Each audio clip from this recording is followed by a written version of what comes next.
Outgoing Ambassador to the United States Ebrahim Rasool is expected to arrive in South Africa this week. Rasool has been given 72 hours to leave the US.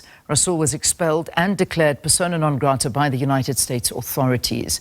The United States Secretary of State accused Rasool of being a race-baiting politician who hated America and President Trump. The Presidency has described Rasool's expulsion as regrettable and expressed his commitment to building a mutually beneficial relationship. For more on this matter, we are joined by the Department of International Relations and Cooperation spokesperson, Chrispin Phiri. Chrispin, thank you. Thanks very, very much for your time. Thank you, Leanne. Just to note, I'm the Ministerial spokesperson, not the department. Thank you. Thank you very much. All right, good. Thank you for the correction there.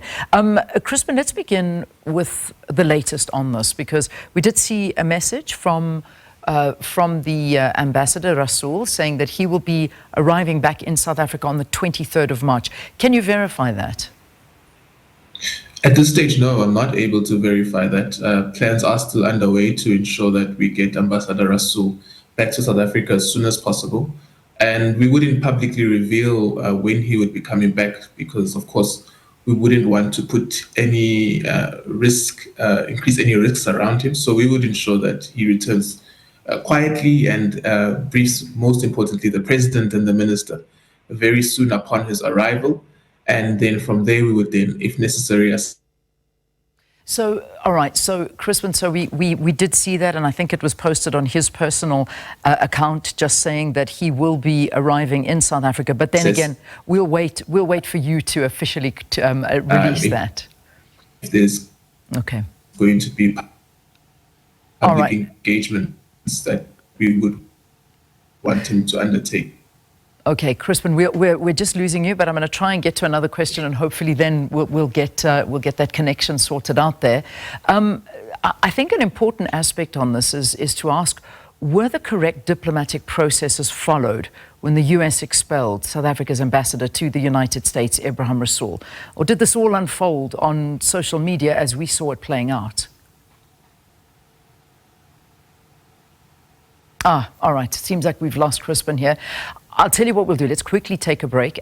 We don't want to lose too much time, so let's take the break and then we'll pick that interview up. So stay with us here on Morning Live.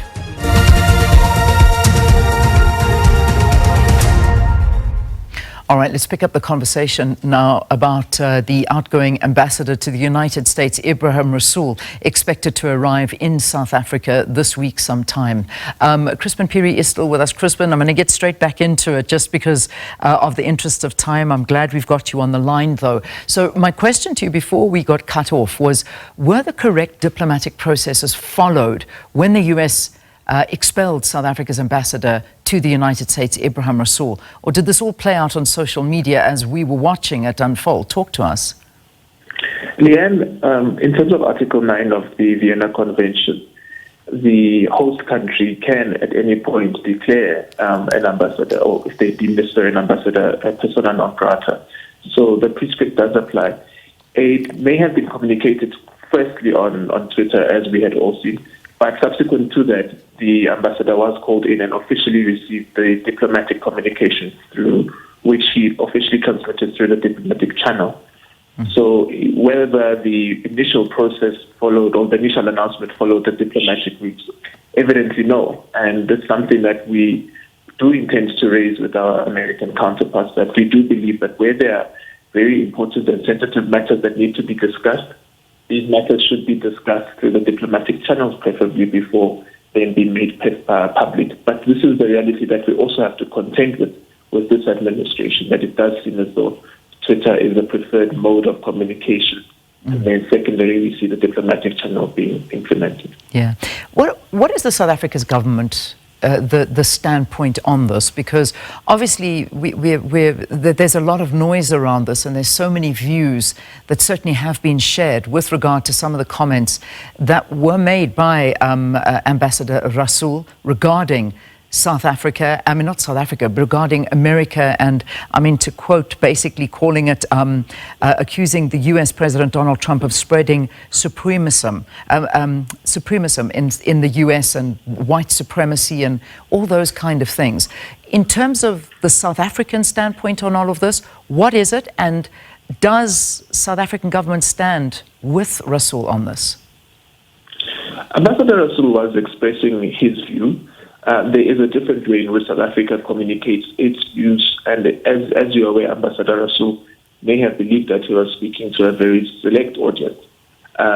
So his analysis was as he saw it at a particular time. And that analysis we've seen being repeated by many other actors. So Ambassador Rasool is not necessarily isolated in having that view.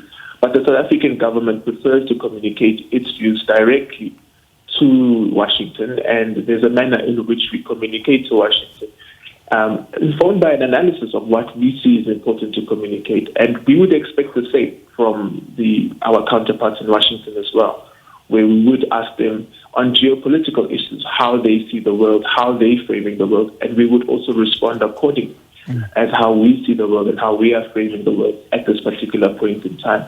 So that is where we stand on the issue. I think on the actual debate of whether that was the correct platform and whether some of these things should have been said is something that we will also take up internally with Ambassador Rasool once he debriefs the president and the minister to understand exactly what perspective he was pursuing and where he comes from. But also what is important for us is to continue to say that what we saw in Washington recently was significant progress from Ambassador Rasool. In fact, he was on the verge of securing a very strategic meeting in the White House, and we were making significant progress.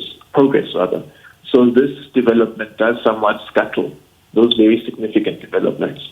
Yeah, it certainly would, and I think that's what a lot of people are concerned about at this point, is that we've already seen the relationship between the two countries being quite strained. And as you say, high-level meetings perhaps about to be secured, but one can now assume that has gone back to the drawing board, and that there is going to be a desperate means to try and rectify the situation. Is the government acting fast on this? What is the process that you have undertaken?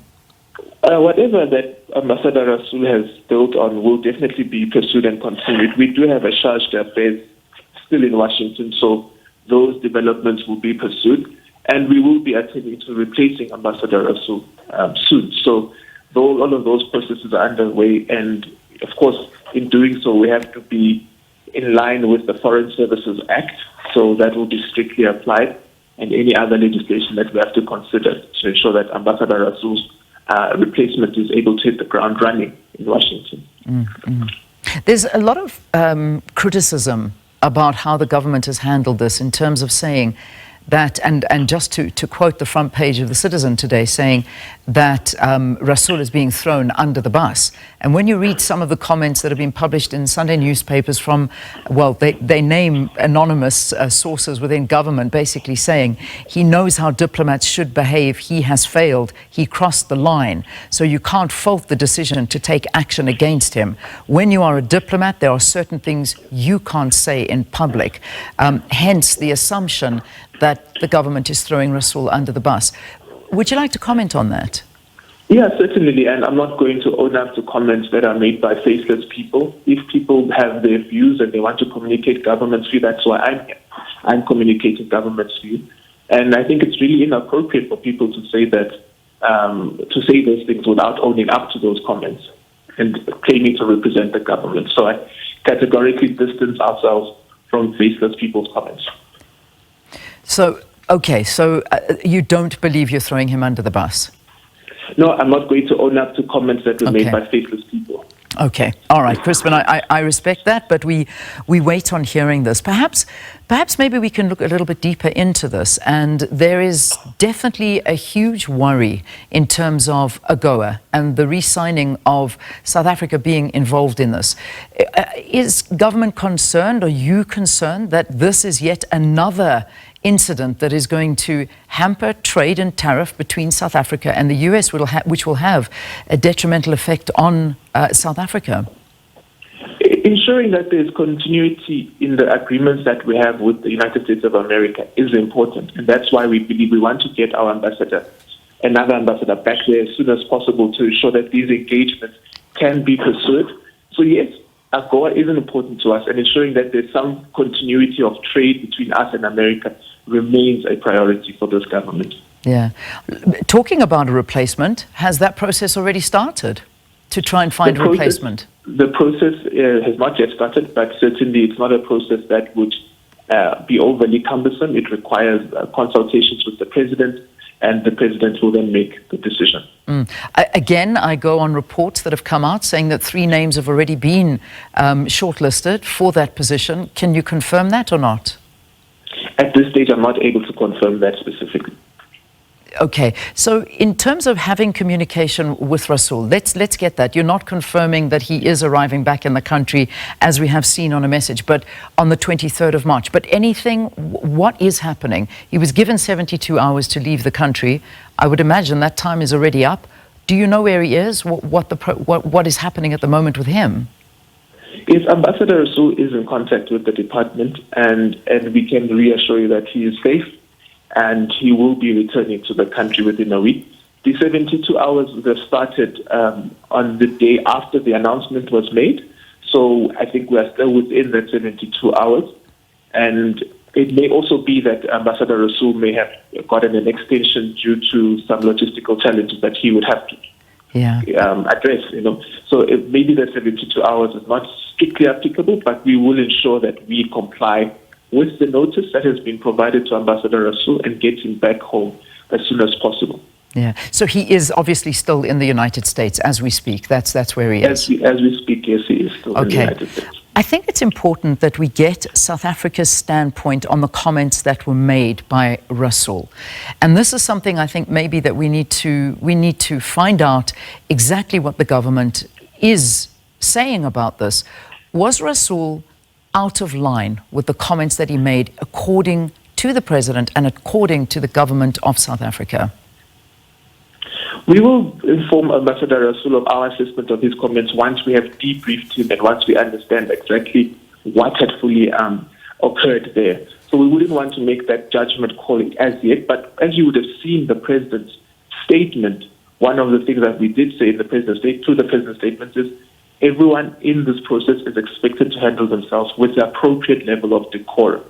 And that is important, and that's something that we continue to communicate, that our ambassadors in other countries handle themselves with the appropriate decorum, but even those countries engaging us, we expect a certain level of decorum and respect when being engaged. Okay. All right, Chrispin, we'll have to leave it there for now, but thank you so much for giving us an update on all of this, and we wait to hear through official channels when the ambassador will be arriving back into South Africa, who the next ambassador will be. And that is a big question I suppose we need to ask you. This was a very personal thing, clearly. Do you believe this was directed at the country? Are the channels, the diplomatic channels, still open? Do we have room to replace the ambassador? Yes, we do, and we continue to engage through the diplomatic channels. We are engaging. We receive notices from America on particular issues through the diplomatic channels, and we will also be sending our communication through diplomatic channels. So yes, our relations remain in place. This does tackle those relations to some extent, but they remain in place, and we're committed to having a mutually beneficial relationship with the United States. And by mutually beneficial, I mean we also contribute to the U.S. economy in one way or another. So it's not a one-way street. We also create jobs in those economies through the companies that we have there. So it's definitely a mutual beneficial relationship. All right. Chrispin Phiri, Ministerial spokesperson, thanks very much for talking to us about the decision of the United States to expel Ambassador Ebrahim Rasool. And as you've heard, they are in conversations. There's a lot happening behind the scenes, and they will let us know as soon as the plans are available for when the ambassador will be arriving back in South Africa and who the replacement ambassador will be.